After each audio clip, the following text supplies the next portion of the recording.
Chapter 14. A telephone call came to me from Nina Stauffenberg, the wife of Claus Stauffenberg. "Elizabeth, I'm calling to tell you that Claus was brought back by plane from the African front. He has been cruelly wounded. I have him here in Munich under the care of the great surgeon, Professor Lepsche. Please do come to see him. He has asked for you. He was so sad when he heard about Philip Franz." I went the next day to the private hospital of Professor Lepsche, where Claus had finally been taken after being under the care of other physicians. Nina Stauffenberg met me in front of the door of her husband's room. She was a charming and extremely good-looking young woman with dark slanting eyes and glossy dark hair. Today she looked tired and anxious. "How is Claus?" I asked. "You will see for yourself. But I warn you, he has been terribly wounded and he is still very weak. But his high spirits are amazing. He is already making all kinds of plans for the future." We entered the sick room and I saw Claus in the bed, almost hidden in bandages. His right hand had been removed at the wrist in the war hospital in North Africa, and he had also lost the first and third fingers on his left hand. One of his fine dark eyes, the left one, was gone, and his left ear had also been severely wounded. Now they were about to operate to remove a splinter of metal from one knee. It was a frightful shock to see him, for he had been in the happy days in Greifenstein the image of manly good looks and vigour. But I was amazed to find him, in spite of his terrible wounds, still handsome and ingratiating, still radiating a strong inner force and courage. I could feel what mental strength he had retained in spite of his serious condition.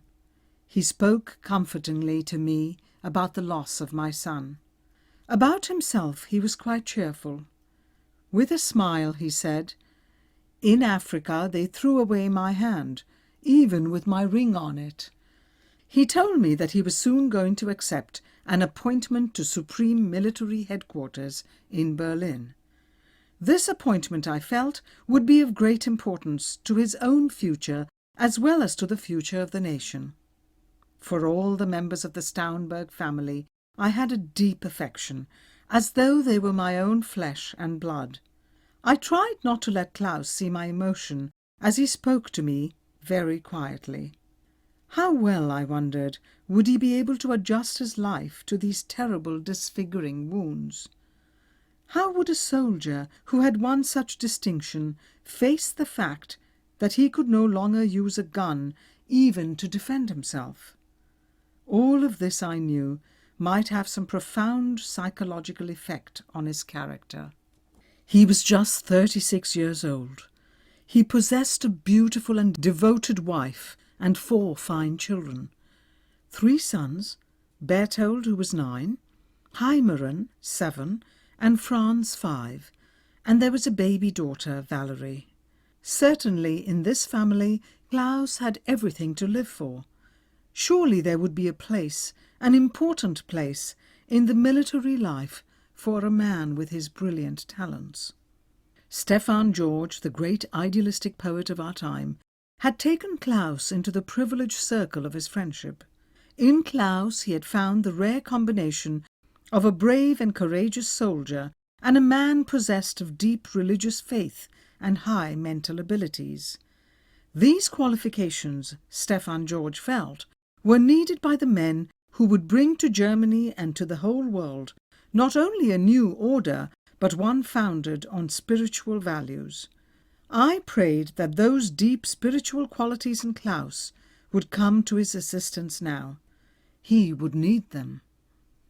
As I recall that visit to Claus Stauffenberg in Professor Lepsche's hospital early in 1943, there came to my mind the many opinions which men high in the work of the resistance movement have expressed about him.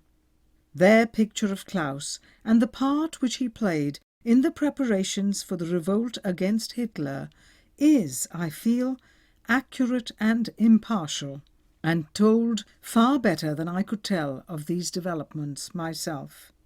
These political problems bring me directly to the most important development of the year 1943, the fall of Oster, Major General Hans Oster. The destruction of his network was an event of far-reaching consequence for the entire opposition, resistance. As always happened after such wide blows by the Gestapo, the psychological shock produced paralysis. A kind of conspiratorial vacuum was created until, toward the fall of the year 1943, the gap was filled, and a new dynamism came into being. Colonel in the General Staff, Count Claus von Stauffenberg, who now came so powerfully and commandingly to the fore, and established a new cell of resistance in the OKW, was very different indeed from Oster. In the account of the events of July 20, there will be ample occasion to elaborate on the nature of this man and his place in the history of the National Socialist Revolution. Stauffenberg gave an impression of reticence and good sense, rather than of aggressiveness and military bluster. His formulations were unusually thoughtful for a soldier, his statements well considered and calm. Oster was ousted from the intelligence service, and thus we lost our key man in the resistance and had to find a suitable successor. In the summer of 1943, General Oebricht, when questioned as to a candidate to take over Oster's task, named Colonel Klaus Schenk Count von Stauffenberg and arranged for a meeting, which left us in no doubt as to what kind of a man Stauffenberg was.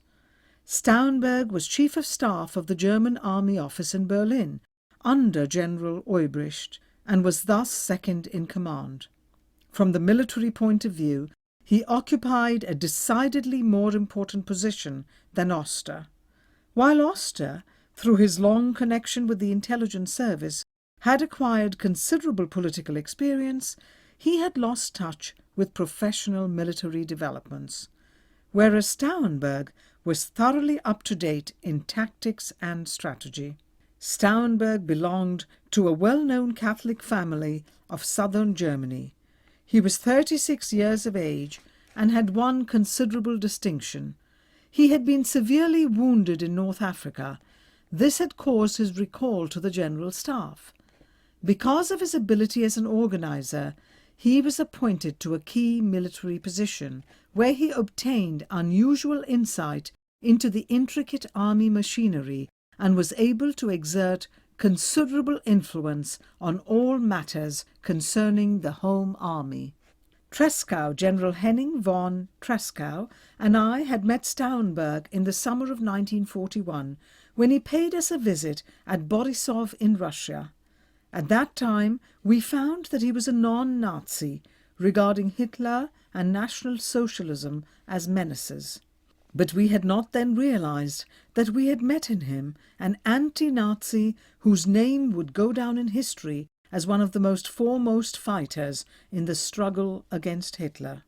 One of the main characteristics of the average German officer was his one-track mind. His concentration on military matters made him incompetent in non-military questions, and particularly in political matters. In this respect, Stauffenberg was different.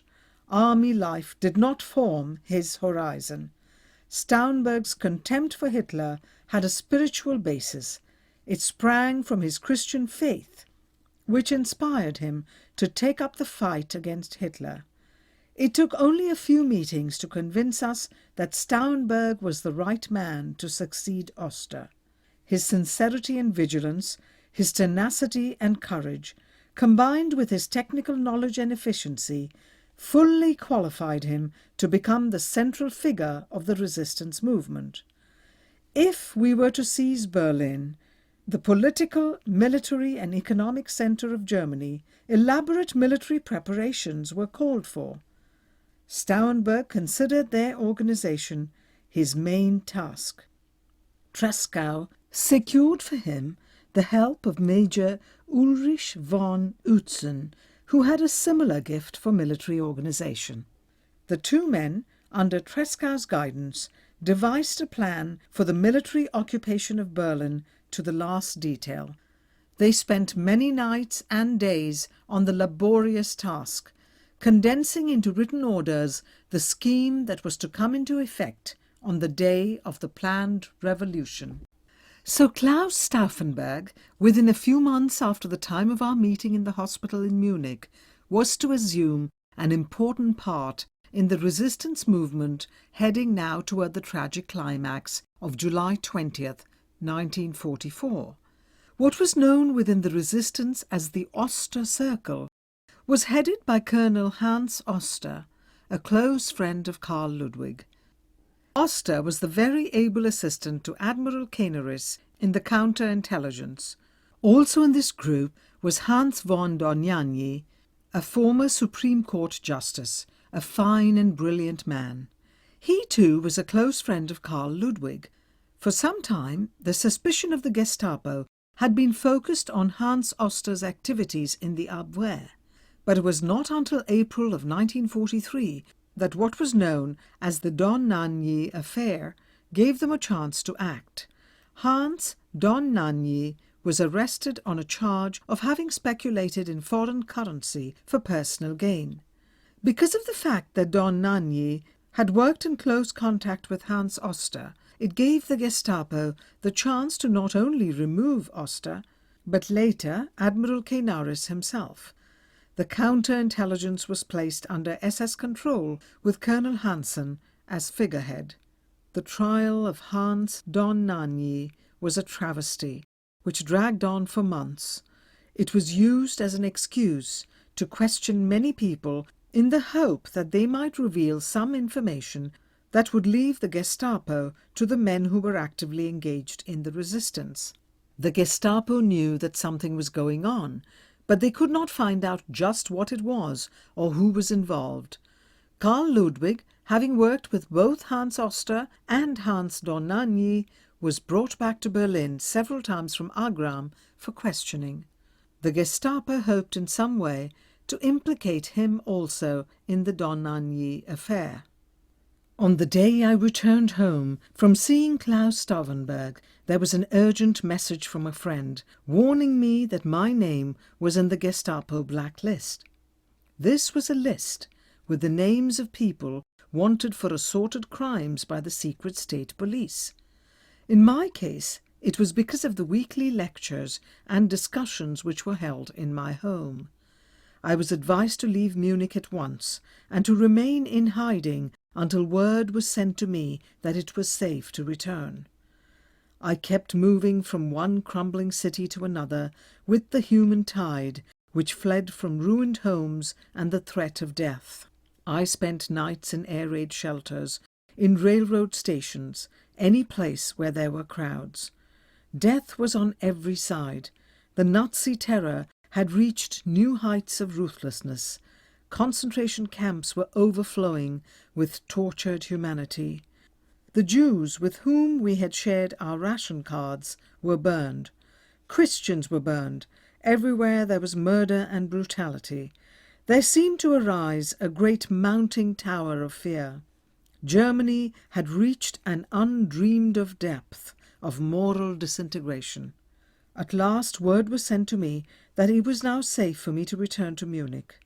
I discovered that during my absence, Karl Theodor had been assigned to take a military course in Munich. Also, during his stay there, he had met the daughter of a friend of mine, a young girl who had been brought up in the same tradition as himself. There was a marked mutual attraction between these young people, but I could not at first believe that Karl Theodor had any serious thought of marriage. He was just 21. But soon it was evident that this young golden-haired girl was to be his bride. Rose Sophie, Princess Arenberg, had all the qualifications to uphold the tradition of the family. Karl Theodor could not have made a better choice to bring home as the new mistress of Gutenberg. I soon learned to love this charming girl, but it was difficult for me, still deep in grief over the death of Philip Franz, to enter as I should into the joy of the young couple or to take the proper interest in the preparations for the wedding. They were to be married at once, for the days were uncertain and tragic. No one knew from hour to hour what might happen to change the entire course of life. The wedding, which took place in Munich, was carried out with all the custom and tradition of both families. I gave Karl Theodor the heavy gold wedding rings which Enoch and I had worn, for I felt that through these young people our love was to be perpetuated. In this union there was almost a certainty that the future of the Gutenberg family was secure. Karl Theodor was to remain in Munich, so after the wedding I decided to turn over my home to the young couple and return to Gutenberg. There, Nives and Teresa would continue their studies under the instruction of a tutor.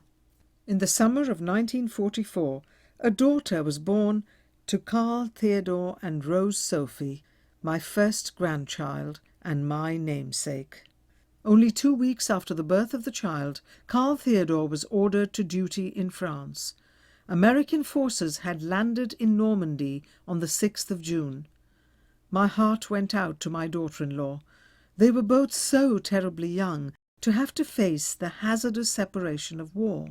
I thought of all my own heart-rending partings of the past few years, and when it came time to say goodbye to Karl Theodor, this one was no less difficult. For Karl Theodor, it was tragic leaving his beautiful young wife and his child. As we waited on the station platform, his voice was choked with emotion. "It is unbearable, Mamma, to think that I must go to France to fight our friends. It is high time for Uncle Karl Ludwig and his friends to act." It was very late when I returned to Gutenberg, but I went to the music room to see if I could hear a late broadcast of news. Months had passed since Hitler's shrieking and hysterical voice had last been heard over the air. There was nothing that he could possibly say to the German people, but that night of July 20th, 1944, it was actually the early hours of the morning of July 21st, we heard him. It was with cold terror that I listened to his words. "If I speak to you today, I do so for 2 special reasons. In the first place, so that you may hear my voice and know that I am myself, sound and uninjured.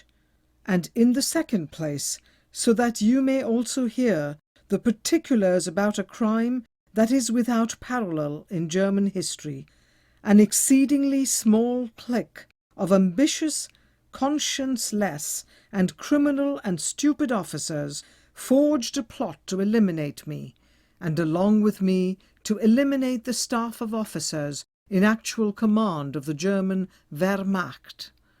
The bomb, which was planted by Colonel Count von Stauffenberg, burst 2 yards from my right side. It severely injured several of my colleagues. One of them has died. I myself am wholly unhurt." "Oh, my God! Klaus, I nearly fainted." "The clique of usurpers is, as you may well imagine, very small. It had nothing to do with the German armed forces, and above all, nothing to do with the German army. It is an extremely small band of criminal elements who are now being mercilessly exterminated." This was the longed-for hour of the underground, and Hitler had survived. Good God, the plot had failed. They are now being mercilessly exterminated. The small clique of ambitious criminals to whom Hitler had referred were the thousands and thousands of heroic men who had at last risked all to liberate their country from the tyranny of evil. Sleep was impossible. All night I sat by the radio, listening to the growing cataclysm which the failure of the plot had set in motion. It was not until much later that I learned all the details of the tragic happenings which led up to this fatal hour. From then on, the entire revolutionary action was called just July 20. Twice earlier in the month of July, Claus Stauffenberg had attempted to kill Hitler on the 11th and again on the 16th. He had carried the bomb with him also on December 26, 1943. But in all of these instances, circumstances prevented the use of the bomb. It seemed as though Hitler was protected by some sixth sense. The plan was not only to kill Hitler, but with him his two most dangerous collaborators, Göring and Himmler. There is evidence that Claus Stauffenberg, who was a deeply religious person, had doubts and misgivings regarding the moral aspect of this attempted assassination. There were times when he suffered intense mental anguish, particularly after his first attempt on Hitler's life failed in December of 1943. There was also the inner conflict over whether he should put his duty toward his country and its survival above his sworn oath of loyalty to the Führer. After the December attempt on Hitler's life, Claus withdrew for months from any active part in the resistance. During that time, he became convinced that Hitler, crafty, clever, sometimes brilliant, was indeed controlled by a diabolic power. He was sure at last in his own mind that in the assassination of Hitler he would be removing a creature actually possessed, body and soul, by the devil. One of the meeting places of the Supreme German High Command was located in a forest near Rastenburg in East Prussia. As a member of the General Staff, Claus Stauffenberg was the one member of the resistance who could pass the tight cordon of SS guards around the Führer without examination. So it was decided that it would be at the East Prussia headquarters that he would place the bomb.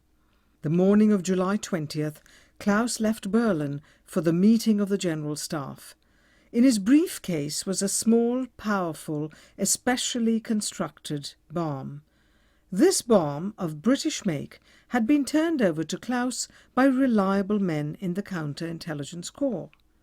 Shortly after noon, he arrived to find that the General Staff, because of the intense heat, was not meeting in the usual heavily constructed bomb shelter where the force of the bomb would have been devastating. Instead, the staff was already assembled in a light wooden building. When Claus entered, Hitler and his officers were standing around a table covered with maps. Claus stepped forward to make his report and placed his briefcase containing the bomb under the table at Hitler's feet. Later, after Claus had set the mechanism of the bomb, he did not notice that one of the officers pushed the briefcase aside with his foot. A previously arranged telephone call gave Claus an opportunity to leave the room. Outside he waited until he heard the terrific detonation of the bomb and saw bodies hurled through the walls of the building. The bodies, apparently lifeless and bloody, lay on the ground, and men soon came running with stretchers. Confident that the bomb had done its work, in spite of the light construction of the building, Claus drove to the nearby airfield and was flown back to Berlin. He arrived at the War Ministry at about 4:30. During the months of planning, everything had been carefully worked out. The signal had already been given, and the revolt was in motion. Everywhere, officers receiving the signal imprisoned high Nazi officials. The great cumbersome machinery of the revolt was moving slowly, gear within gear, plan within plan. Claus Stauffenberg went immediately to report to Field Marshal von Witzleben. From Wehrmacht headquarters in the Bahnstraße, Claus himself was to direct military procedure, the action which he and Major Ulrich von Utzen had planned under the guidance of General Henning von Tresckow. Everything in this action depended upon the absolute obedience of army officers to the orders issued. The most critical period was the time between the assassination of Hitler and the arrival of the troops, which were to be moved into Berlin to maintain order. To the Berlin Guards Battalion, a unit of the crack Grossdeutschland division, was entrusted the occupation of the Reich Chancellery and the arrest of high SS officers. In command of this Guards battalion was a major named Rimmer. Since the conspirators had been warned that Rimmer was an ardent Nazi, it was suggested that he be sent on some mission to his hometown of Königsberg, any place to get him out of Berlin. However, this suggestion was not followed. Many unreliable officers had already been removed from the city, and it was feared that to move Rimmer also might arouse suspicion. The action of this Guards battalion was to have been explained as a necessary precaution to prevent rioting when the public announcement of Hitler's death was made. Orders were conveyed to Major Rimmer to occupy the Reich Chancellery as well as to arrest certain SS officers. One of the units of the battalion was to act as a guard at Wehrmacht headquarters. Rimmer did not respond to these orders as expected. On the contrary, he did a most astonishing thing for an officer. He consulted with his company commanders. In this battalion there was a Nazi guidance officer, the usual propaganda man, drawn from a group of fanatical party members. He persuaded Major Rimmer to let him call Gibbes, and Gibbes instructed Rimmer to come to him at once. Gibbes could not give any military commands, but he put through a call to Supreme Headquarters at Rastenburg in East Prussia. Hitler himself spoke to Rimmer and in a rage heard the orders which had been issued to him. Hitler commanded Rimmer to act as his personal representative with full authority to put down the revolt, to kill where he wished. The little major, with this heady power, which superseded that of any field marshal or general, raced in a car over the roads, turning back the troops and tanks which were converging on Berlin, by personal command of the Führer. When a unit of the Guards battalion finally reached the War Ministry in the Benlerstrasse, it was not to protect, but to hold in custody for the Führer the men of the revolt. I tell all of this detail, and far more could be told, because the same Major Rimmer, promoted to a Major General by Hitler for his heroic action, did not commit suicide as was generally believed. In fact, he has recently come into prominence as the fanatical leader of a new Nazi movement in Germany. Within the War Ministry building, the drama was coming to a close. Colonel General Fromm, who apparently had not been completely won over to the cause of the revolt, still wavered and wished to put through a call to East Prussia headquarters to find out exactly what had happened there and to hear that Hitler was actually dead. General Oebricht, anxious to convince Fromm and allay his doubts, himself placed the call. To everyone's consternation, the call went through. It had been the responsibility of General Erich Feigibel in the High Command, who was a member of the revolt group, to destroy all communication between the East Prussia headquarters and the outside world. His failure to do so doomed thousands. When he discovered that Hitler had survived the explosion of the bomb, General Feigibel evidently lost his head and failed to carry out his instructions. If communications with headquarters in East Prussia had been impossible, the revolt might still have been put through. But when it became known that Hitler was alive, all effort to force the revolt failed. Top leaders refused to cooperate. Colonel General Fromm, who earlier in the day had been held prisoner in Wehrmacht headquarters, formed a hurried court-martial and pronounced the revolt leaders as traitors. When things began to go against them, some officers, hoping to save their own skins, cried "Treason! Traitors!" and began shooting. One of them, Lieutenant Colonel von der Heyden, shot and wounded Claus Stauffenberg. General Beck was permitted to commit suicide. General Oebricht, Colonel von Kirnheim, Lieutenant Werner von Hefsten and Claus Stauffenberg were taken out into the courtyard of Wehrmacht headquarters. In the darkness of evening, by the lights of armoured trucks, they were shot by an army firing squad, members of Major Romer's Guards Battalion. Claus Stauffenberg was a soldier through and through, one whose love of the Wehrmacht, the real German army, was outshone only by his deep love of Germany. He had seen them both dishonoured, dragged into degradation by a ruthless dictator. On that night of July 20th, the others died silently, but Claus Stauffenberg raised his voice in a cry for the survival of his country, a last cry of hope and courage. His own faithful chauffeur said that he heard his last words, "Long live my holy Germany."